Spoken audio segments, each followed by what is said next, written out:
Hi, and welcome to my course. I wanted to make this video to share a little bit about who I am so that you'll be able to put a face and maybe a couple of facts with the name that you're seeing on your LMS. So I am Dr. Robinson, and I'll be instructing you this term.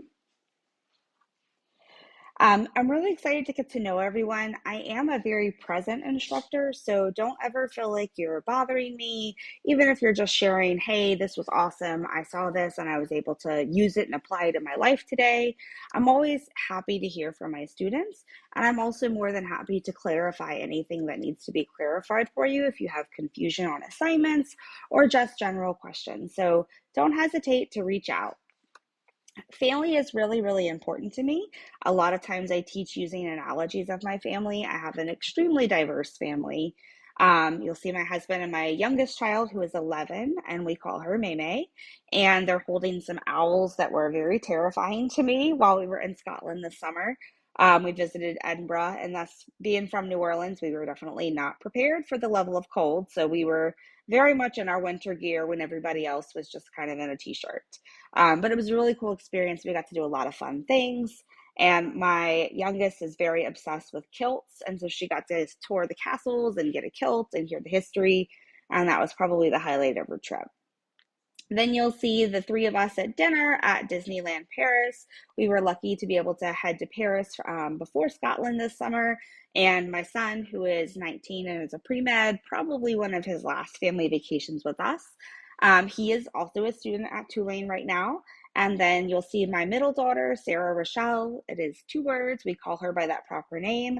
And she is also in the lower pictures because she's a dancer. She trains pre-professionally here in New Orleans. And then my youngest, Maymay, who is 11, is over there on the right. It's the one who looks like she's being sneaky with the food because that's just her. So she always looks like she's up to something, and it's usually because she is actually up to something. But she has her own online digital art gallery. She does animations, and she's very, very artistically talented. And you also see my son is in different things in movies and films and commercials.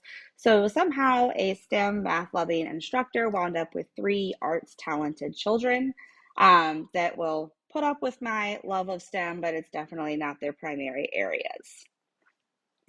So I have a very strong teaching philosophy that guides me in everything. I believe in lifelong learning. So I think that every day we learn something new and we should adapt. And so I try to model that for my students. I am hyper curious. So I'm forever Googling things or asking AI things or teaching myself new technologies because I embrace the fact that you learn something every day. And I think that's something that we take for granted sometimes. So I really encourage you as a student to approach this with a growth mindset. A lot of times in my feedback, you might get 100, but there still might be feedback on ways that you can improve it. And that's just me honoring that idea of a growth mindset. I try to make everything very relevant and engaging. So as I get to know you throughout this semester or term, and I hear about what you do in your day-to-day life, and I hear about how you're applying things, I will start to work those into my analogies because I do want this to be a relevant and engaging course for you. I think this helps with motivation, and I just think it helps you start thinking about what can I actually do with this. I also believe in empowering students. I want to foster an environment that you feel confident to take an active role. So raise your hand, get involved in the discussion. I'm very comfortable sitting in the awkward silences. So if I don't see you getting involved, I will sit in the awkward silence, which is not a place that you want to be. I also hope that you'll see that I model critical thinking, problem solving, and self reflection. I'll often ask you questions because I'm reflecting about my own teaching and the ways that I can adjust to make sure that I'm being the best instructor for this course and for you. I have a lot of professional experience, so I'm going to preface this by saying, again, I'm a very curious person. I have a coworker that's been with me for a long time that sends me unicorns all the time because every time someone says something, it's like, oh yeah, I used to do that. Like I'm fluent in Spanish. I'm getting a master's in cybersecurity. I'm taught physics. I've taught Louisiana history. I've done a lot of just really interesting things in my career because I get really curious. And so just kind of a snippet, I've led some really large teams. So I've been in leadership positions in the C-suite. I've managed teams of about 150 people and creating innovative learning assets for an educational company that was international. So I worked with people in Australia, in South Africa, in Europe, and at universities and organizations all throughout the world in my time there. I've had a lot of experience in curriculum development and STEM, along with educational technology and data analysis and anything related to online and blended learning. I do a lot of consulting in these spaces. I do a lot of building courses and programs, both for higher education and corporate as well. And I do a lot of consultative things. So I own my own educational company that I consult and develop learning assets. So I'm frequently talking to higher ed institutions about accessibility, about different ways to innovate, ways to integrate artificial intelligence, limitations of different technologies, and the best ways to leverage something as simple as competency-based education. I've also played a key role in evaluating and improving learning programs that are struggling with low performance or low student experience ratings. That's another place that I really just enjoy. And so I think you'll see at the heart of everything is that I'm constantly hoping to improve the educational experience for learners, whether they are in a university setting or whether they're on Coursera or on a skills build platform. And so most of my experience, even though it seems very scattered and a very wide path, has truly been about wanting to create a ripple effect in the world of education and make learning more engaging, more relevant, and more accessible to a wider audience. And so, my educational journey, I am actually currently pursuing a degree in cybersecurity. And some of you are like, what is happening there? So, I've built a lot of cybersecurity programs for both skills build platforms and at universities over the past couple of years. And I have found myself saying, like, at this point, I've written so much about it, I should just go ahead and get the piece of paper. And so that's what I'm doing. I decided that obviously I have way too much time with my three kids and all of my many things I do in my career. So I should just go ahead and go back to school. But I actually got my original master's degree in mathematics, curriculum, and instruction. I also hold 18 graduate hours in math. And so you'll see if you're on my LinkedIn or something, I do teach math from an undergraduate all the way through graduate level advanced calculus and other methods. I got my doctorate in education. It's a focus in secondary mathematics, curriculum, and instruction. But my doctorate dissertation really focused on computer aided supplementary support programs for students and interventions. And so it was kind of the gateway to me learning more and more about, again, those learning experiences and how to reach learners where they are, how to be more engaging, and how to make learning be more accessible to people. Um, and then I have a lot of teaching experience. Again, if you're floating around on my stuff, you'll see that I've taught a lot of different things at a lot of different places because I go where my interests take me. And so currently I'm working in the educational leadership at Bowie State University. I'm teaching mostly research design classes here. I do moonlight in the summers and the tech classes. Those are super fun if you get a chance to sign up. I also instruct at Southern New Hampshire University. I work there as an evaluator, is what they call us. And I also work in most of the competency-based assessments aligned with workforce, anything technology or mathematically based. And I also teach at Capella, which is another competency-based institution. You'll see a lot me and hear me talking a lot about competencies and skills. And that's just because over the past, my gosh, since I got out of my master's program, I really started to pivot and think about education not as just a learning outcome, but really as what can someone walk away with a skill that they can use to find a job tomorrow, or they can use to make their job easier today. So you'll see a lot of me kind of driving towards that. I also work with Tulane University, teaching math methods and guided inquiry and problem solving in there. With Bay Path University, I was named Teacher of the Year in 2019 there. And then also at Aurora, I focus on a range of mathematics assessment and curriculum alignment courses where I dig really into my deep love of Bloom's taxonomy and how precise you can be with it.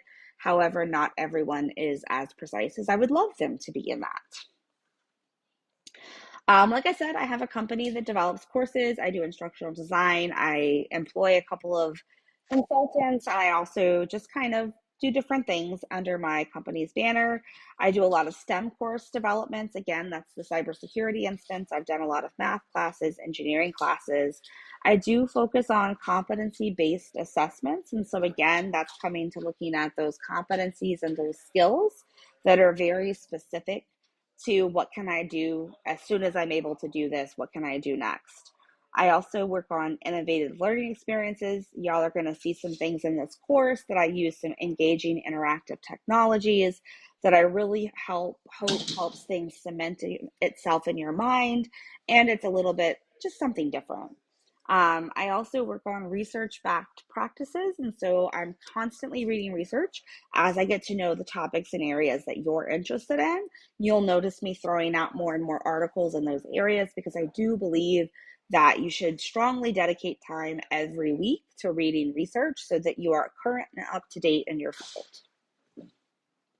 I just threw this in here, some other things that I've done that if you ever decide to have virtual coffee, things they might be interested to ask me about is I've done a lot of course developments in STEM fields. I'm actually an instructor on the Coursera platform for a statistics class in partnership with Meta and a universal design and accessibility class with Aptly. Those were very nerve-wracking experiences because I was on camera for a lot of it. So it wasn't just my words and my writing, but it's actually my face. And I also was really excited to release information on some courses that I developed in partnership with IBM and their Skills Build platform. I looked at the incorporating of modern strategies. So I do try to constantly evolve and change with technology. And so you might see some incorporation of gamification, of simulations with SPSS or other statistic softwares, and just whatever I kind of find that strikes my fancy. I always believe in taking time and reinvesting and reinventing courses and developing additional scaffolding. So I try to make every course a little bit better each time I teach it. You're also going to see that I approach teaching with a very instructional design method. A lot of times I use videos, flip classroom, things that you will interact with prior to meeting with me, and then things that you'll interact with after meeting me. And the reason for that is I believe in the I do, we do, you do model. So in the video, I'm doing it and you're watching me. In the class, we're doing it together. And then afterwards, you're doing it on your own. And so you'll hear me use that phrase a lot. I do, we do, you do.